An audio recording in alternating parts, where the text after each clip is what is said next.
conversations titled The Common Thread, where we want to look at the things that bind us as individuals, as nation states, and indeed as consequential citizens of the world. As we scramble to recover from a global pandemic, our fault lines are becoming stark. In Nigeria, we're facing multiple problems, each of which pose an existential threat. Real people are paying the ultimate price for our failures. Blood is flowing across the country, and we don't seem to have an answer. What do we do when our very existence is threatened? Where do we find the solutions? Our keynote speaker today is one of those trying to help us find answers to this crisis.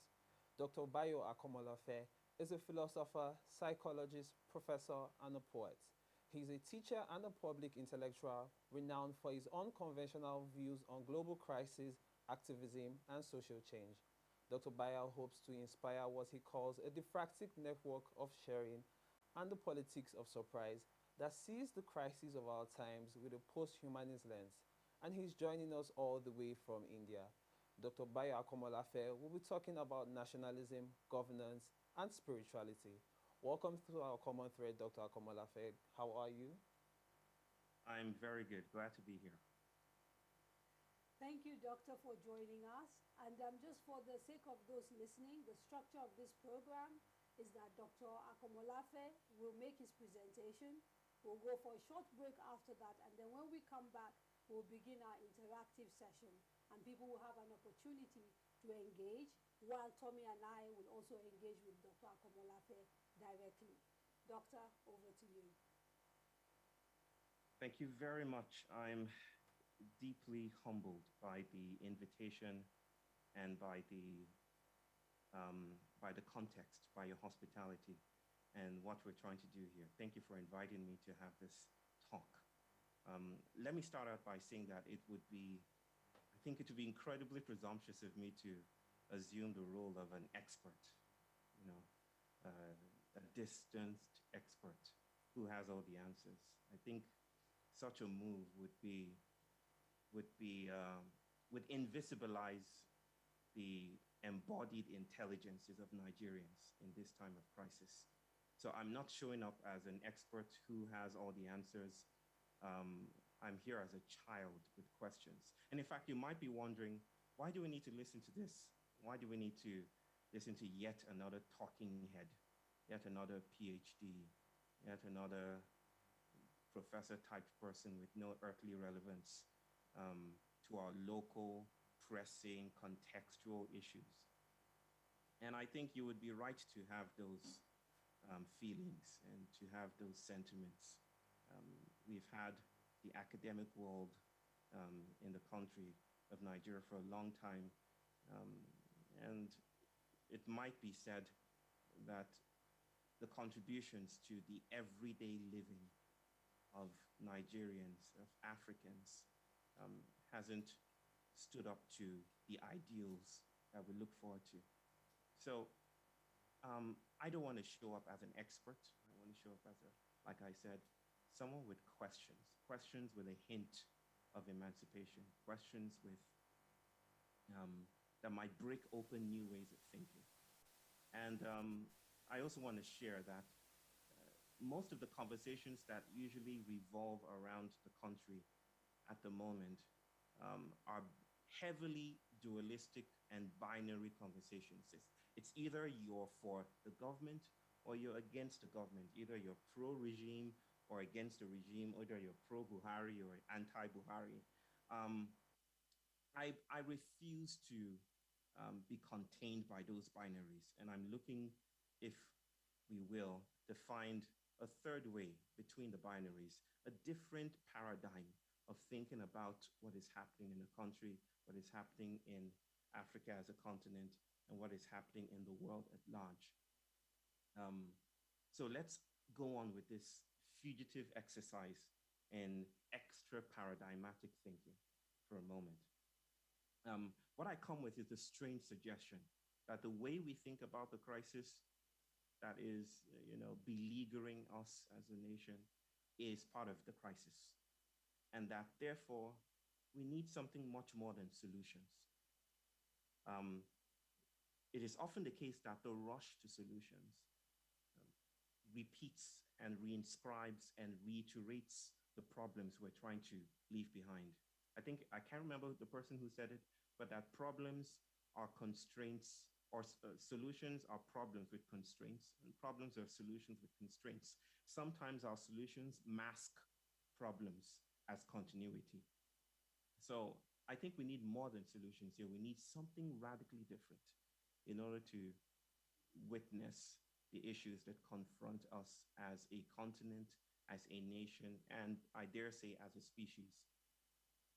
Let me start by saying that over the course of a few years, those of us living in the African, Nigerian diasporic communities, we have witnessed a steady drip, drip, drip of, let me put it mildly, concerning news from home. It's the threat of secession and separation. It's the threat of disassembly, the haunting specter of a failed state. It's food insecurity, it's poverty. You know the drill. Casual violence, the breakdown of supportive infrastructure, the herder-farmer conflicts. And at this moment, I don't need to go through the long laundry list of things that beset us as a nation. I think the underlying question that we ask right now is why? Why is it that after 60 years of performative independence, of practiced independence, the dream of a Nigerian state is yet to take off for millions of its citizens? Why is it that the so-called giant of Africa, in spite of the burgeoning GDP indices, is facing the threat of closure? Well, those questions aren't new. I've been asking them along with my elders since I was a kid living in Nigeria. And the answers we've provided over time aren't new either. Let me remind you of some of them. You might know some of the ones that I propose. Why are we not there yet? Why haven't we arrived as a nation in spite of all the promise? One, it's corruption. You've heard that before. I've heard that before. We've heard it all together. It's corruption. If only we get rid of corruption, everything will be fine and dandy with us as a nation. Two, it's a leadership gap. It's a crisis of leadership and competence, or the lack of governance structures. If only we get the right team in Aso Rock, right? If only we elect the next good guy, our situation will be fine. And I've heard that over and over and over again. Let's look forward to the next elections. Let's get the right person in there. And if we do that, Nigeria has the promise to take off as the next superpower, the next African superpower. And then the ones we all recognize, and it's quite charged in the polity right now. It's the Muslims up north, or it's the infidels down south. It's the evil on the other side. It's always the story of those that don't get it, those that worship the right way, those that are backward, that are sorry excuses for humans. And this leads to the corollary. The consequence of such thinking is that if only we get people of our faith, if only we get people of our tribal affiliations, if only we get people of our ethnicity elected to positions of power, then we might see a brighter day. Let me mention a last one. It's a lack of education. It's illiteracy. So we need to educate more people, send more people to school. And with education and an educated populace, Nigeria would stand a chance of living out its dream of being the giant of Africa. However, I think these explanations are insufficient, stunningly insufficient. Let me start with corruption. We often think of corruption as the inadequacy of a system, the bad, viral, almost epidemiological gap in a system that leaves the system open to misadventures or demise or some kind of corruption. But I think bureaucratic corruption is also a form of colonial imposition. Let us not forget that the very existence of a nation state is a form of corruption itself. Um, let me break it down in this form. That children have the impulse to learn from each other. They learn and they look around, they imitate each other, they mimic each other. It is only within the context of factory-styled schooling that looking to the side becomes cheating. What if what we summarily call, and this is not to elide or dismiss the very pernicious and violent forms of corruption that one cannot excuse away. But what if, let's ask the question, what if what we call corruption is an imposition, is the resilience of indigenous ways of being that have been imposed upon by the nation state? What if the ways that we think about the world, are still incarcerated in particular forms of being that we now call the nation state assemblage? Let me move on. The second idea is leadership. And if only we get the right guy in there, if only we get the right lady in Aso or on the throne, then everything will be fine. But that notion of leadership, that quest for the right team, it downplays the fact that humans are sponges of context, not independent agents acting upon the world. I remember in 2007 and 2008, jumping for joy when the United States elected President Obama, Barack Obama as president. And I loved his biography. I loved his background, a community organizer, a person for the people. And I expected that once this guy gets into the White House, I'm sure he would do stuff like progressive politics and all of that. What I didn't expect is that the White House was an actor, but also being acted upon by the resilience of the architecture of governance. In a way, we are not as coherent or as in charge as we think we are. The systems of governance are also actors.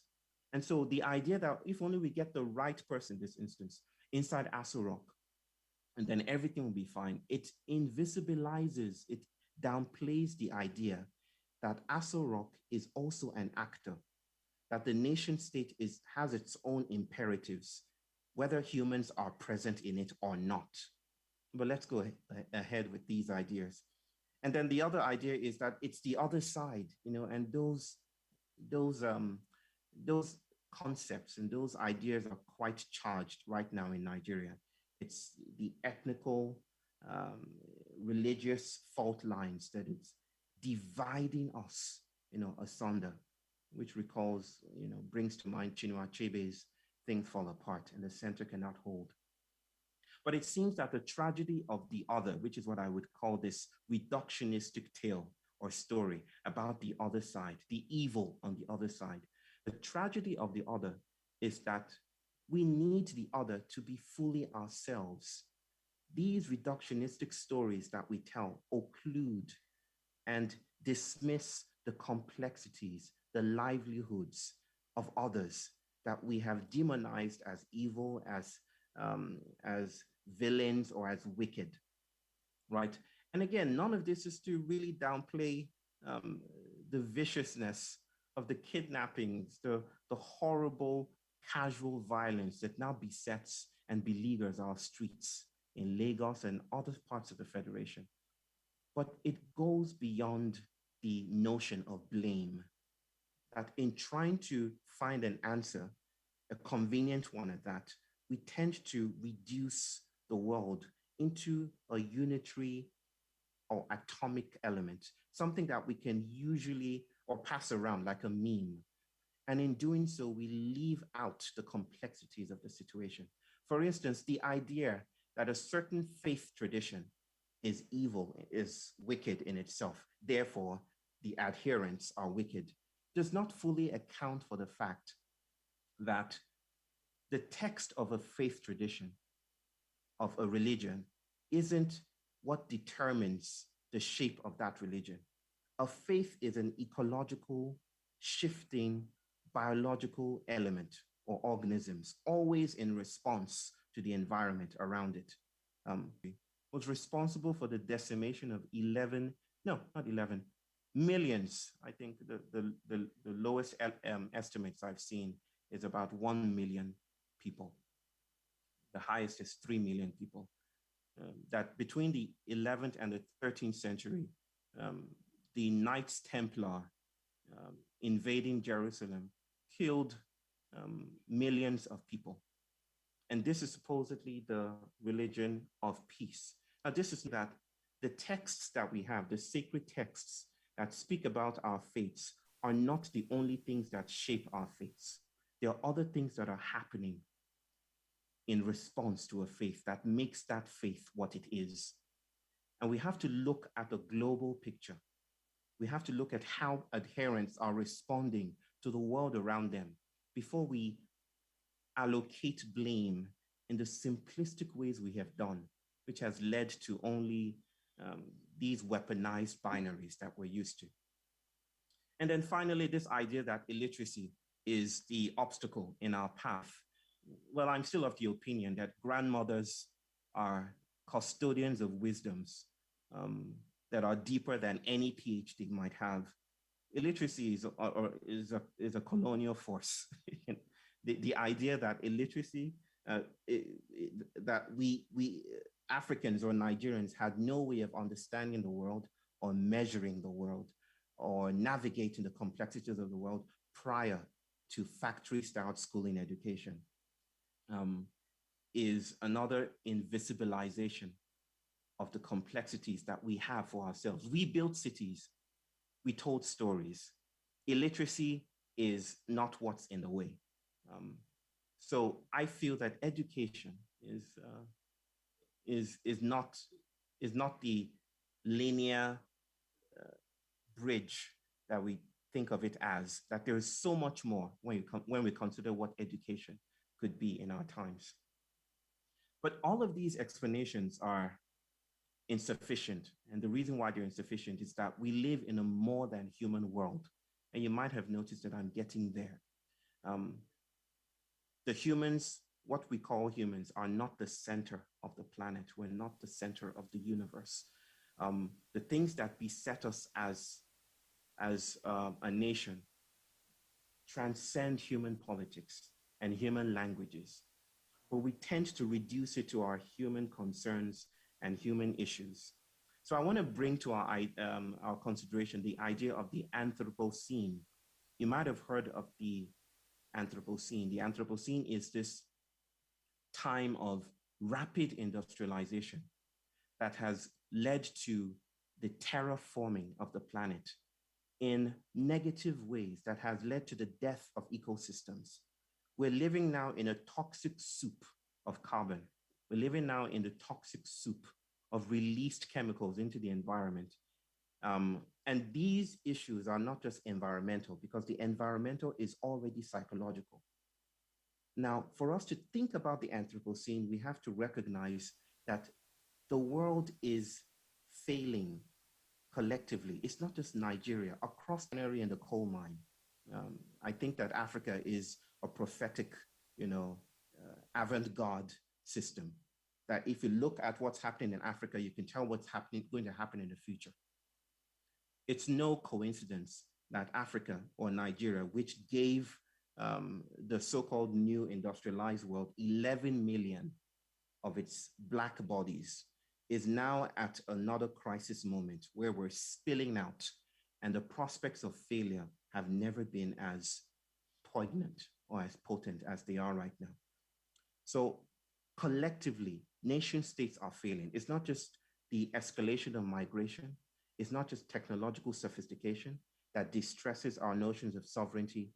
It's the environmental crisis. The exclusivity of the nation state is falling out. The reason why Africa, and specifically Nigeria, remains, I'll use an old term, underdeveloped, is because Africa has historically paid a price and subsidized the rapid industrialization of the world that is now troubling the planet. So I'm going to use a term that Michael and Matthew Omelski calls the African Anthropocene. What is the African Anthropocene? It's the drought in Sahel, the semi-arid region between the humid aspects of Africa and the Sahara Desert. It's the 7,000 oil spills in the Niger Delta. It's the conflict minerals that are built into our phones. It's the fact that the World Health Organization does not have breathing in dust and toxic fumes of warfare emanating from the Niger Delta. These things are not just environmental, I want to state again. They are instigators of violence and behaviors that are leading to the demise we're witnessing in the world right now. The toxic soup that swirls around our chit chat about the next great leader to come actually instigates the behaviors that we're trying to escape. So we're dealing with trauma. Trauma is not just experienced. Trauma does not need to be experienced to be traumatic. We're dealing, it's a trauma response, right? I could talk about two ways we think about responding to our problems. One is this dream of a superpower status. One day Nigeria will be response. It's another theology of mastery. Even if we could become a superpower, I don't think that it's desirable in these times of falling, of climatic changes. What the world is whispering to us is that our dreams of mastery, our dreams of progress, growth at any cost needs to be revisited, that we cannot continue growing at all costs. The ideas of development that we're used to, colonial in their articulation, cannot continue unbothered. And that is what the world, I think, is whispering to us, even through a pandemic. And so, the other traumatic response is the idea of secession. If only we can remove ourselves from Nigeria, we can build ourselves another state, another nation state. That feels like, with due regard to everyone who is caught up in those secessionist, separationist agendas, that feels like a repetition of the same, that the way to respond to the oppression of a nation state is to build yet another nation state and hope that things are different. That is a traumatic response. It reinscribes the conditions of our incarceration. So we need, to wrap this up, we need a different aesthetic of responsivity. We need a different way of responding to crisis, one that does not depend on the state. What I'm calling for is a politics that is not the partisan, institutionalized politics we're used to. That what we need to do is to find a leadership of the gut, not the leadership of the brain, the leadership that is premised upon a supreme leader or a magical person or a competent person coming to fruition. But that is the leadership of the gut, of microbial assemblages, a coming together of bodies communally that allows us to ask new questions, to conduct new inquiries into what we can do with one another. Because this Nigerian crisis is not just Nigerian alone. It is global and it is coming. And what we need to do as a people is to find our ways to each other. Until we do that, we will be caught up in dreams and fantasies of arrival, of mastery, and eventual supremacy that does not serve us and will not serve anyone in the long run. Let me stop there for now. Thank you very much, Dr. Bayo. That was a very, very powerful speech. In the universe. So thank you very much. It's now time for a short break. Kadra and I will be back in 5 minutes and we'll engage with Dr. Bayo on the topic of the day.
Welcome back to our common thread, where we're in conversation with poet, psychologist, teacher, seeker, Dr. Bayo Akomolafe, who joined us from India to talk to us about some of the existential crisis minutes. Dr. Bayo, and we'll be talking to my co-host, Yes. Tommy and myself, and answering a few questions. But we also encourage you to get your own comment to unpack, Dr. Akomolafe. Let me start by focusing on the one big thing that you talked about, the corruption of the nation state. Almost as if that in itself, there's an inevitability to it leading to the sort of problems that we're facing. Are you saying current structures do not allow us to fully become human, and therefore inevitably will lead to the sort of problems that we're facing?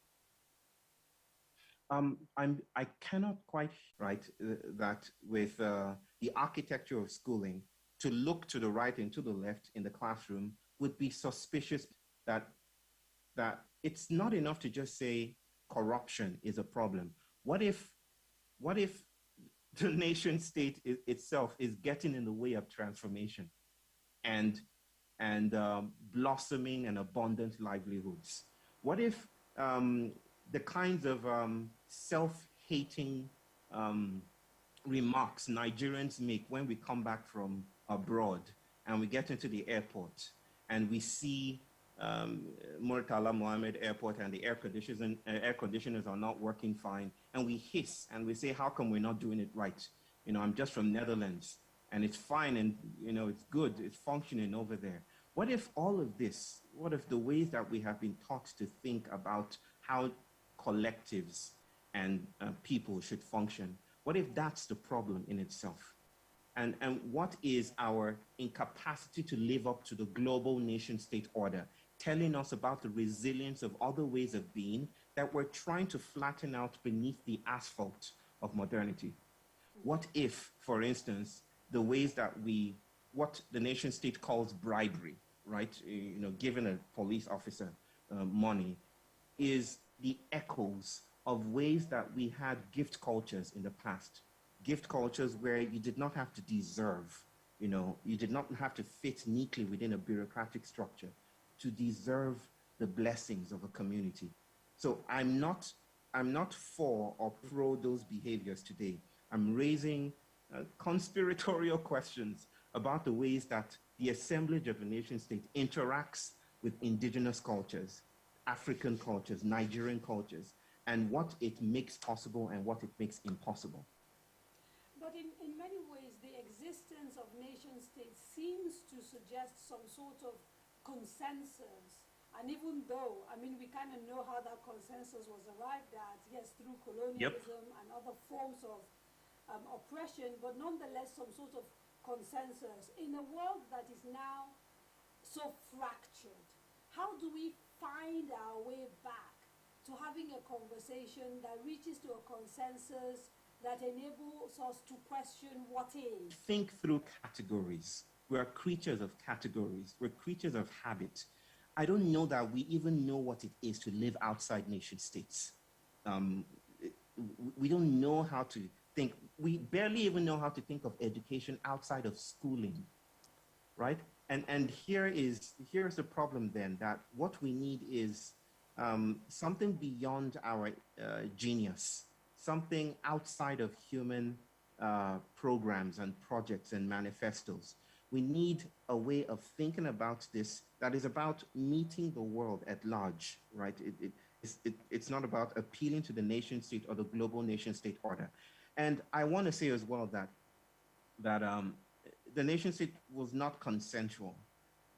It still remains an imposition of a particular way of being in the world. It's a recent invention. It hasn't always existed, right? After kingdoms like Croatia and all of that, the global nation state order as exists today came on the heels of the First World War and the Second World War. So there's something militaristic and violent built into the current contraption of nation states. And this is how we live today. My thinking about this, and I'm not alone in thinking this way, is that it's not the existence of the nation state as a political unit is being tested by more than human elements in the world today. The pandemic has shown us that the nation state as a political unit is not as efficacious as we think it is. The fact that we have been flying ourselves to conferences across the world for 60, 70 years now to address climate change, and yet we still do not know how to get our act together, tells us that the idea of the nation state as the central acting force, the shelf life is dying. And so we need to find ways, post-nationalist cracks, ways of acting with each other that transcends those enacted boundaries, those linear boundaries. Yeah, I can speak more about that. Okay, so Dr. Bayo, speaking about nation states, as you earlier mentioned, in Nigeria and many other countries actually, and there seems to be this otherness within the within, right? So there's a Christian, Muslim, illiterate, literate.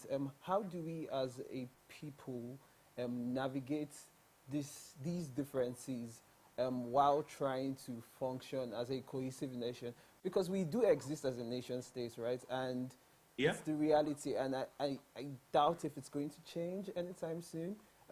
So how do we navigate these differences and function as a good nation, for lack of a better term? Good, yeah, not good, but yeah.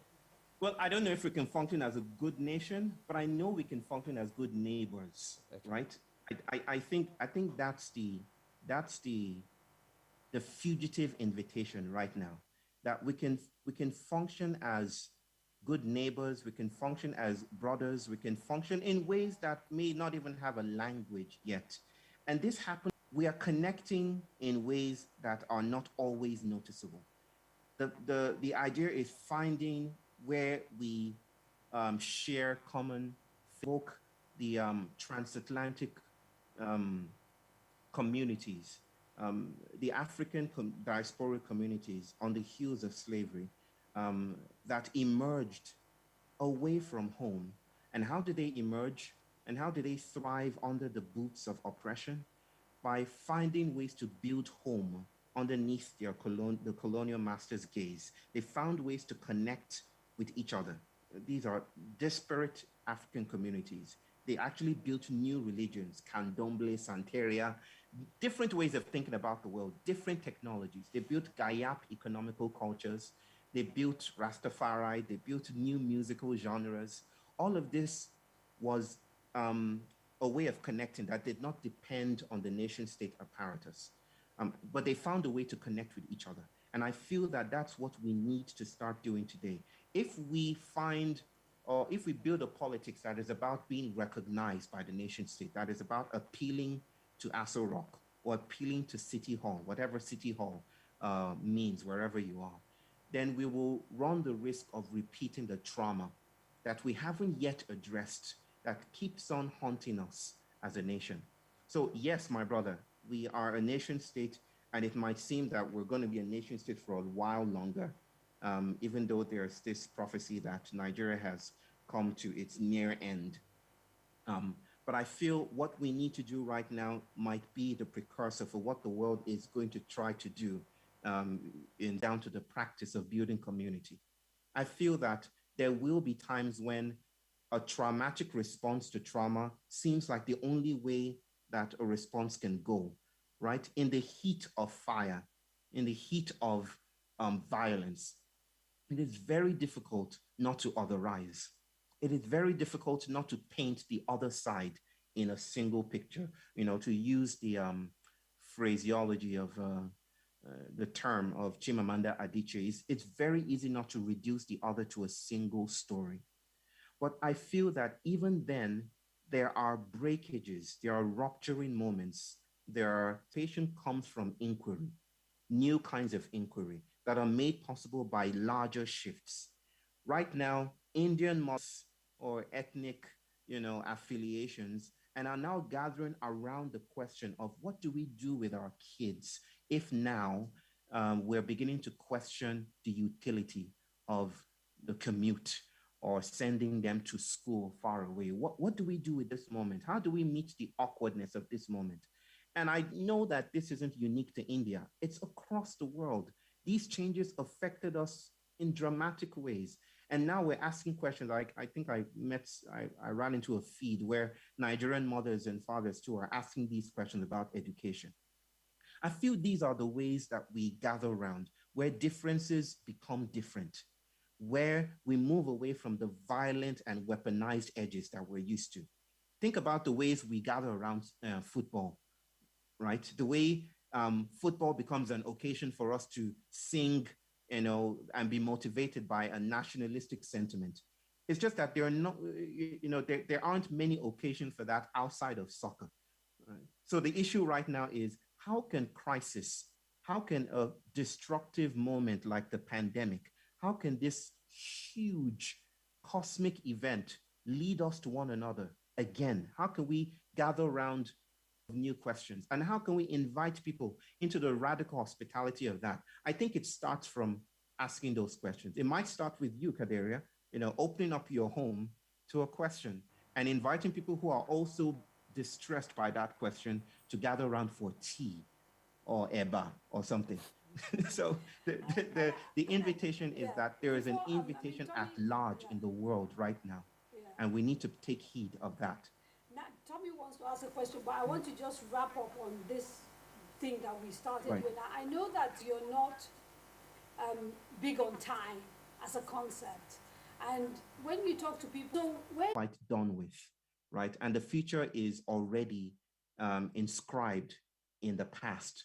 And quantum physics, this is not a lecture about quantum physics, but quantum physics is dismantling this colonial notion of time as a foundational element of reality. It's inviting us to see that temporalities are multiple, diverse, and indeterminate. There isn't a single notion of time. So when I say the times are urgent, let us slow down, I'm inviting us to a different way of reacting or responding, rather.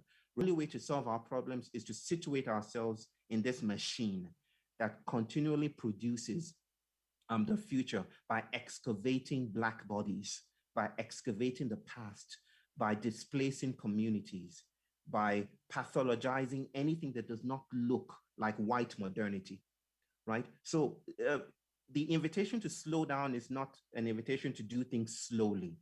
It's an invitation to stay with them, whether shadows, whether ancestors, whether notions of the more than human. We're being invited to do something else, right? And you don't need to be a psychologist to know that it is often the case that rushing to solutions deepens our problems. because solutions are not what we need right now. We need new questions, new ways of thinking about ourselves. A break. When we return, we'll have participation from our global and national audience. We'll be right back.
Welcome back to colleague Kadria Ahmed, and we're still speaking with Dr. Bayo Akomolafe, who's a poet, philosopher, and a professor. And we've been talking about governance, nationalism, and spirituality. And now we have questions from our audience. The first question for Dr. Bayo is from Gacy Karuri Sabina, and it says, in the old Persian apodgm, sleep, wake him up. Taken together, metaphorically, what do you think Nigerians may know and not know that it knows, perhaps in those margins that you speak of? I heard someone put it differently, that you can't wake up a person who's pretending to be asleep, right? But the question is received well from my sister. What do Nigerians know and they don't know that they know? It's difficult to characterize these bodily, fleshly knowledges that escapes articulation. There is a sense in which we know that the world is alive, that things are not, that things transcend just the obvious, right? I grew up in a culture that speaks about aye, right? And a poor translation of aye is life. I think for my PhD, I studied aye, but aye is much more conspiratorial than just life. It's the idea that there are energies, that there are principalities and powers, you know, beyond just the statutory atomic ways we think about the world, that you could affect someone by saying something here, right? Even within the Christocentric Islamic religions, that idea carries into those their performances, that the world is much more entangled than we think it is. I think we know that at a level, in a way that education has not been able to stamp out. We understand respect and eldership and agency in ways that the schooling, nation-state apparatus has not been able to elide. Maybe those things might be useful now.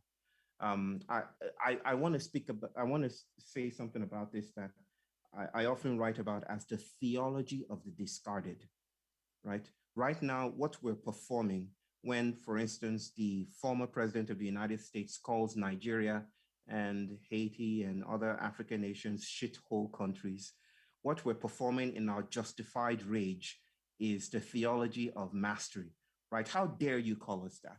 We have roads, we have cars, we have spires, we have gleaming towers, we have GDP. How dare you belittle us that way? But I feel that in times of climate chaos, maybe we shouldn't be angling for a position at the top. It's just like rushing to the edge of the cliff and wanting to have a seat at the, on the Titanic. Maybe we shouldn't be looking for a prominent position in a world that is dangerously designed not for the benefit of all of us, but just for the benefit of a few. I don't want to be adapted to a world that is sick, right? And in a sense, we understand some things that we're still learning and trying to articulate today. These things that I refer to as indigenous knowledges and wisdoms. We may not have written about them in books. We may not have PhDs around them, but we understand these things. And I think we need to revisit them. We need to revisit these grandmother wisdoms. Maybe what my friend here in India calls grandmother universities is what we need to reenact today. listening to our this. If the ideas behind the way we currently think about society and organization that have been imposed on the world over the past few centuries are an emergent property of a desire to dominate. question there. Could There's a you bit of, continue? so does yeah, does this deny agency to the more than human order, or does it make it more manageable? Um, if I understand the question, I think what is invited there is a consideration of the ways we can congregate around a different notion of agency that isn't borrowed or dependent upon the nation state as we understand it today. And these are post-nationalist, post-humanist gestures. Um, I think that new structures are possible, new worlds are possible, new rituals are possible, but we need to find ways of listening to them, new ways of congregating around these energies. And it's not going to be easy, right? But in a sense, it transcends considerations of whether it's difficult or easy. It's just something we have to do right now because we have no other way to go. Also, Dr. Bayo, let's talk a bit about trauma. You talked about how the world seems to be suffering from an ecological trauma. Could you expand on that, please? Sorry, there's some interruption. Maybe another mic is on. Could your question again? Let's talk about trauma. Please, can you mute Rahama Funshaw? Her thing is coming through. Can you mute everybody apart from Dr. Bayo and Tommy, please? Thank you. Yes, so Dr. Bayo, I was talking about Yeah. trauma and how in your initial speech you talked about how the world seems to be suffering from an ecological trauma, right? And how Yeah. humans tend to center ourselves in the universe. So I want you to just expand on that. What did you mean exactly? Psychologists, biologists, political scientists are now coming to terms with the possibly shocking idea that the mind isn't contained within the human. That, and concepts of the external mind or external cognition are now rife, in literature. We think about the extended mind, that is, we think with the world and the world thinks with us.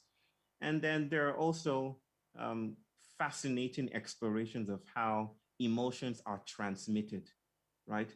Again, the liberal humanist idea that emotions are contained within our bodies is being upended by, I would call it, new revelations, the news that that emotions are not actually human phenomena, that there is a sense in which land, and you just get a sense of what's happening in the room, even without interacting with anyone in the room. It's like the air is stiff in the room. And so these are edgy conversations about the post-human, about how the things that we often allocate to ourselves, not ours to begin with.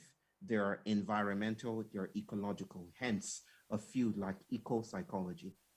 Now, what I mean then is that trauma is not human. Trauma, a place can be traumatized, a temporality can be traumatized.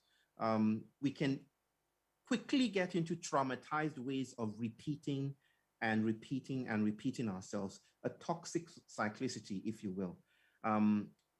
And so that means, that suggests to me that even the way we respond to these crisis events in Nigeria, for instance, to be specific, how we respond to the herder farmer conflicts, how we respond to ethnic violence, how we respond to religious conflicts, by trying to stamp down the conflict or trying to divide even further. That is a traumatic response. And how is it a traumatic response?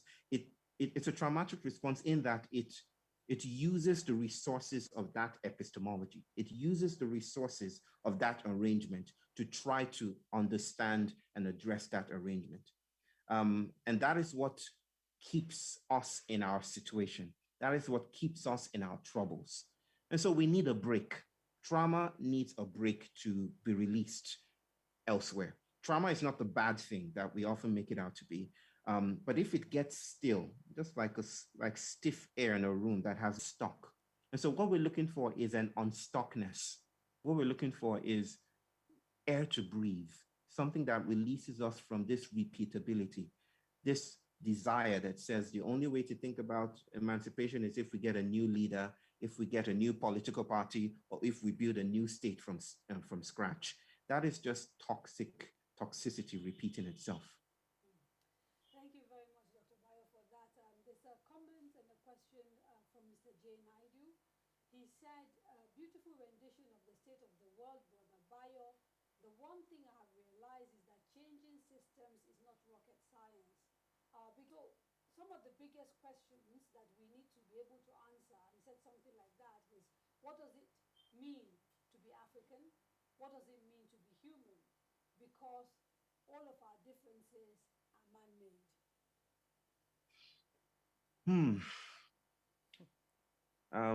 I thank my brother Jay Naidu for the question about what it means to be African.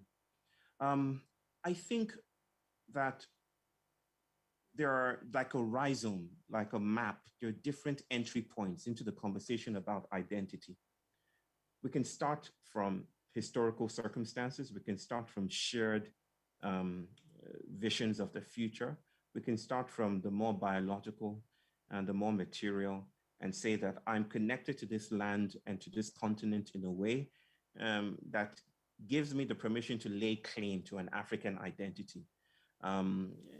We can speak about, allows us to say, I was born here, or my people come from here, and this is what it means to be African. But there is a sense in which that what it means to be African is also nomadic, also changing over time. Recently, I came to some news that they found, well, not all lost continents are real, was part of the African continent. I wonder then that beyond in which what it means to be African is changing, is shifting, especially in pandemic times when things are not as clear, or anthropocenic times where things are not as clear as they once used to be. It's the same question we might ask about what it means to be human. That's a dangerously fascinating question, because I don't know what it means to be human these days when we're becoming cyborgian, when we are, when the first cyborg human being, I think from Europe, has now gained citizenship. He has a light bulb connected to his head, and he's the first approved cyborgian citizen of planet Earth. I don't know what it means to be human in a time when biologists are telling us that we do not think as much as we do from our brains, as much as we do, from our guts, that our guts lay equal claims to being human as much as we do. And if our guts, populated by microbes and viruses and bacteria, are already environmental, then what does it mean to be human then?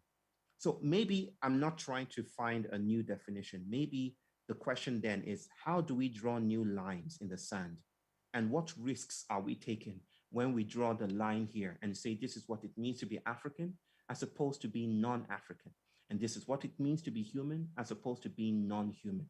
Over time, white male bodies have become the ideal of the human, and Black bodies have been relegated to the end of the spectrum, right? We're closer to the animal. We're not as human as the humans, like Animal Farm. We're not as close to the precipice or to the top of a pyramid scheme, if you will. And I wonder if I want to stay within this spectrum of being human. Maybe we should abandon the continent of being human and perform new ways of being in the world that does not allocate or tether us to the incarceration of being human. If being human is responsible for the Anthropocene, then maybe we should start trying to be something else. Actually, as a follow-up, maybe to that question, closely related from Bolaji Ahmed, I believe strongly that Africans, leaders and citizens alike, do things. For me, need to look Can inward. please, It's something that you people have not muted people. I'm so sorry about No, all I the still cannot hear. issues.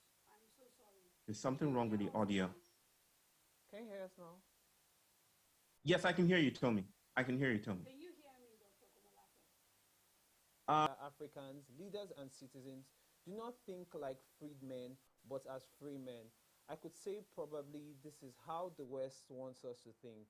I would like to ask, how do we change this narrative, and how do we help our coming generation and the present generation, if possible, to think as free people and not as a free Still dependent, right?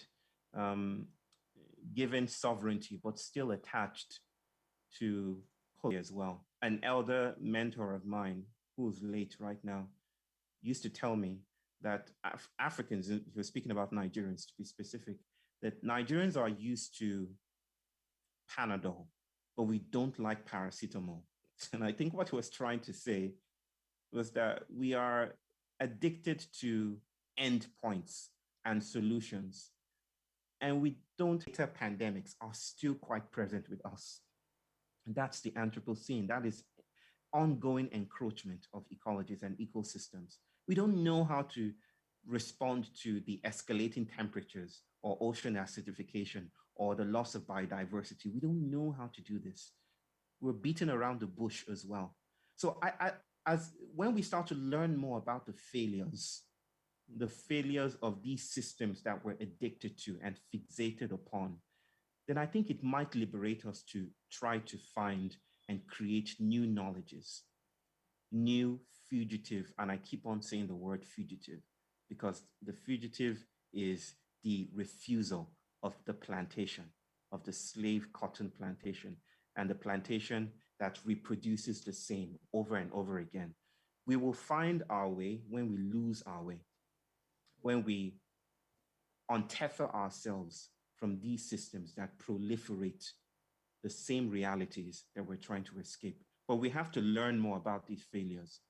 And we have to be open to the fact that it is HD coming from abroad, not to a new manifesto or not to a new political party. It is left to us. It might actually be left to us, our children, our neighbors.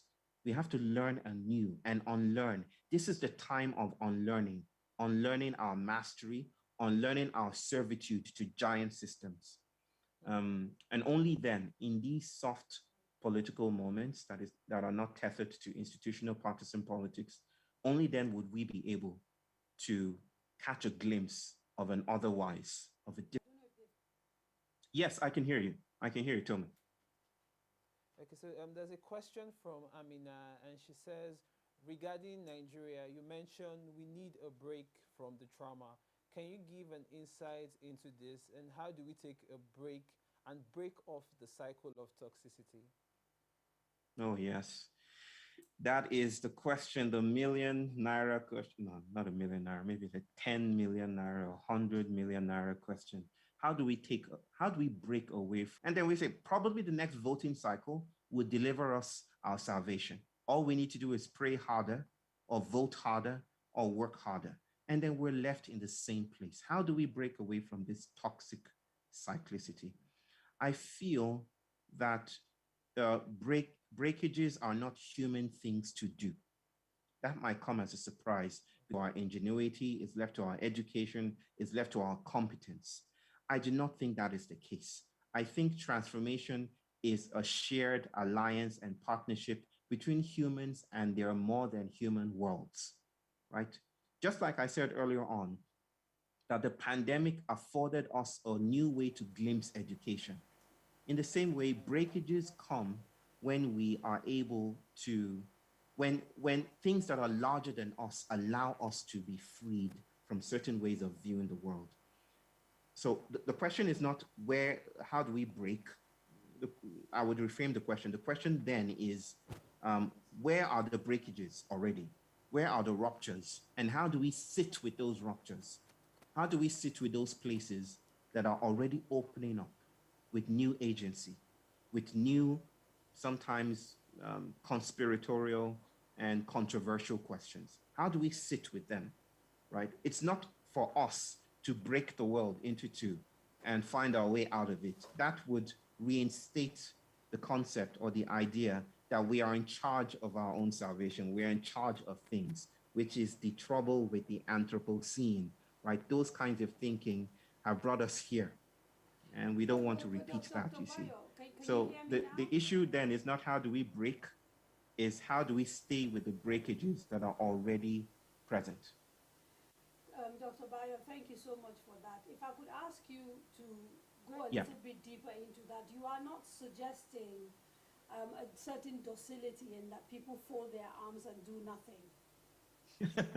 No. So, because it's just important to sort of get into that, because some of these concepts are quite new to people like me. So yes, sort of I understand.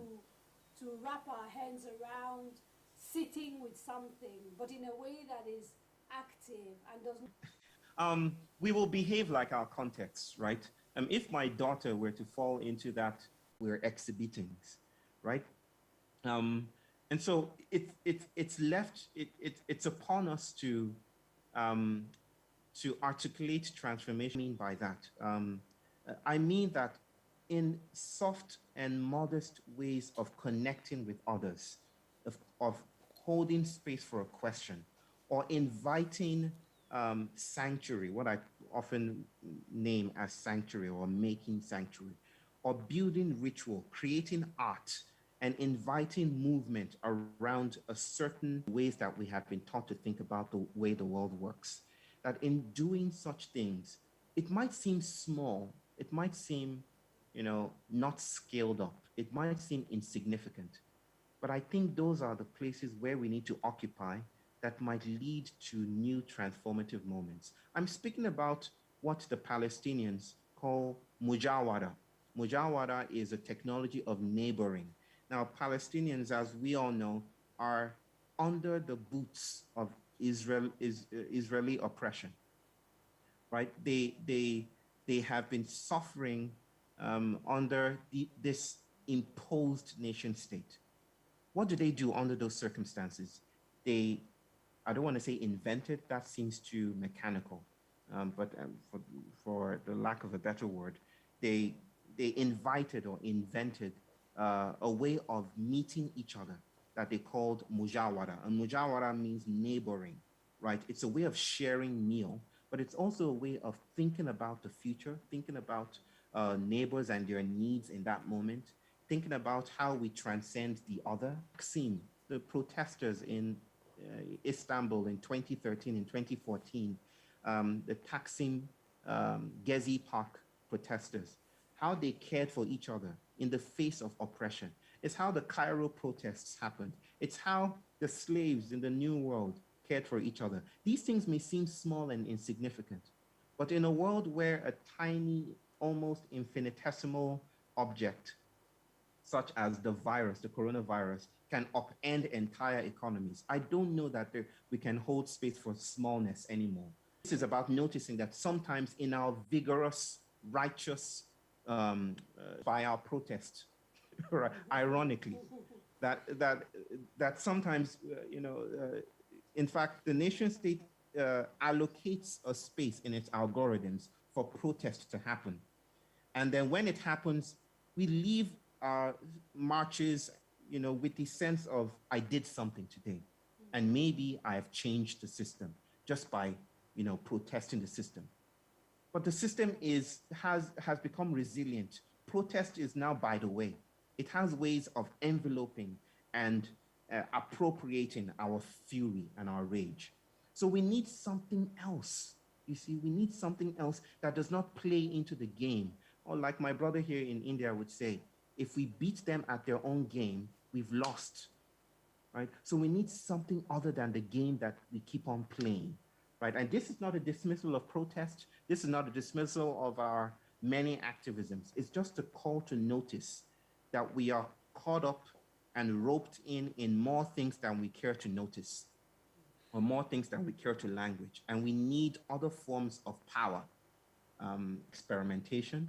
It comes in unlearning, it comes in asking questions, and in creative explorations of what this might look like politically and locally.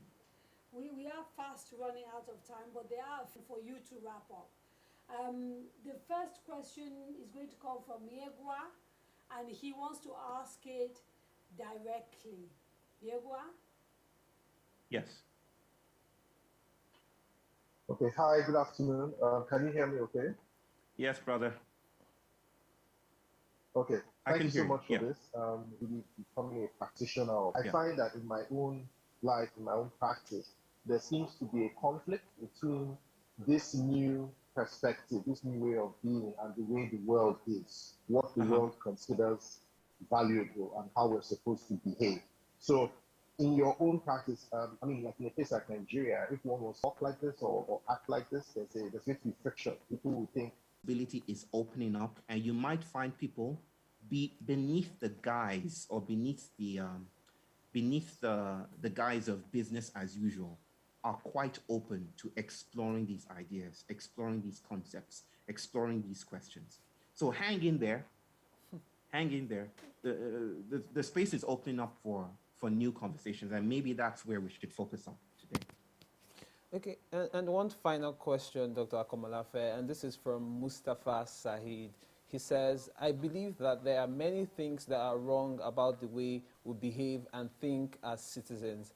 However, humans are imperfect. Still, it is in spite of those imperfections that we have come up with the justice system, democracy, accountability, healthcare, and even the media.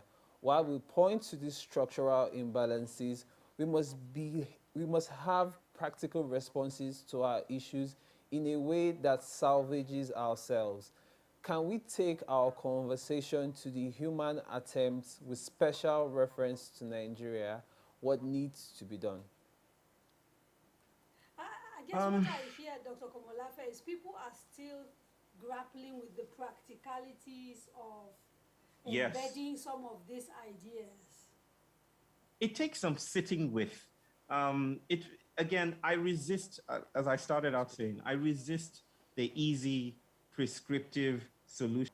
I would invite people to struggle with this, and I trust in the intelligences, not just of people listening and people that will listen, secondarily, people that will come in touch with these ideas, which are not from me, but they're ideas that are available in the world at large, that are inviting us to do something differently.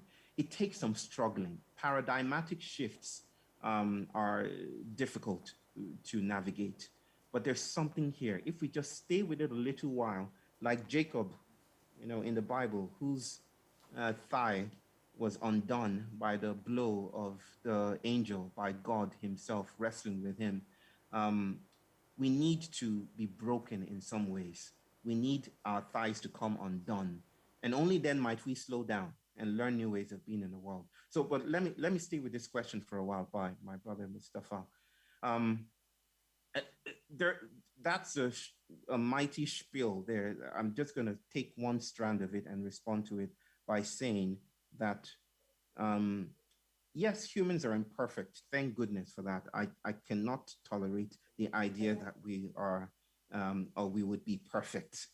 My systems of thinking do not allow for completion. And I think the creativity of the world is that it's ongoing. It resists totality. It resists finality and arrival, or perfection. But I want to say something about justice. That recently Germany paid an African nation 1.1 billion euros as a justice payment for the 1904 to 1907 decimation of people in that particular, to make up for the killing of Black bodies on the streets. I don't know if I'm the only one, I'm sure I'm not the only one, in wondering, is that enough? Wait, what would enough look like? What would justice look like if we were to really take seriously these ideas. Is $1 billion enough to pay for 11 million bodies transported across the Atlantic? How much is enough? Controversial idea that it might just be the case that justice often gets in the way of transformation, that justice is the way the state pays us to let go of desires that might be fugitive. And right? finally, I know we said finally before, but one final. Dr. Amina Waziri Ibrahim wants to ask a question in person. Okay.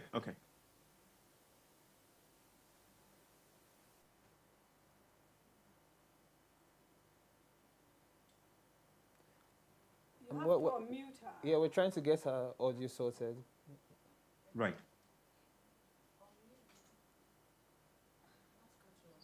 Okay. She's still muted. No, she's not. Okay. I actually asked the question earlier. I'm the one that asked, how do we take a break from the trauma? Right. But yes, but I already asked that question, but I would have asked so many questions, but I thought maybe asking more than one question would be too much. No, it's not. But I don't think so. Okay, so I'm required to, because I didn't actually make a request for a second question. I didn't know I was supposed to. I would have lined up maybe 10, 15 questions to ask. What you said earlier, I joined a bit late actually because I didn't get the Zoom ID early. But when I came on, I remember your feelings also have emotions. So is that sort of like telepathy? Something like that? Right. My next book is about to these conversations. So what I want to signal is the idea that humans are participating within fields of emotionality, right? It's like a flip on its head. It's not that we feel. It's a sense in which depression travels in the air that might not need to inch. That shows that emotions might be volatile and populating the air, right? So that we're not in a period of carbon, involved with carbon and greenhouse gases. We might also be in a global warming situation that involves certain emotions. Maybe the fact that today feels pressing, that most of us feel depressed and we don't know why, right? That there's something about these times that might help us understand that a certain emotion has gained territoriality. So these ideas are not exactly new, and I didn't invent them, but they're invitations to treat trauma as land-based as well, right? And most white commentators would say, oh, get rid of it. It's done. It's past. Stop speaking about the past. But that denies the idea that trauma is resilient. Trauma is intergenerational. It doesn't have to be felt to be active and to materialize in our bodies. Okay, yeah, right? thank you, so Dr. Bayo. In the same way, can I just end that point? Yes, that yes, in the yes, same you may. way, Yes, you may. in the same way, emotions are territorial, and what we're being invited to do now is to go beyond treating ourselves as singular agents of feeling, and to treat trauma as, larger than we have been taught to think it is. Thank you, Dr. Akomolafe. Could we have your final thoughts before we wrap up? Final thoughts. This is something I'm used to saying, and I'll end by saying that, but let me say that the ideas here are not, I claim no authorial, I'm not the author of these ideas. I'm navigating these complexities as well. And though times are shifting and allowing us to think in these ways, these seditious ways, that might not lend itself very quickly to a new tool or a new app or a new technology, which is the way we like to think. Like, let's create a new app from this, and then we can solve all our problems. But I think that this is the time to really slow down and to struggle. And only then, only with struggling with these issues, contending with these forces and ideas, might a new sprout of emancipation, a new shoot of emancipation sprout from the ground and allow us to meet each other in new ways. Nigeria remains my home, my dearly beloved country, and the crises that beleaguer the country at this moment are not beyond us. But in order for us to meet it in new ways, we need to think differently. We need to think beyond the paradigms we're used to. So the times are urgent. Very enlightening conversation. It was our absolute pleasure. Thank you.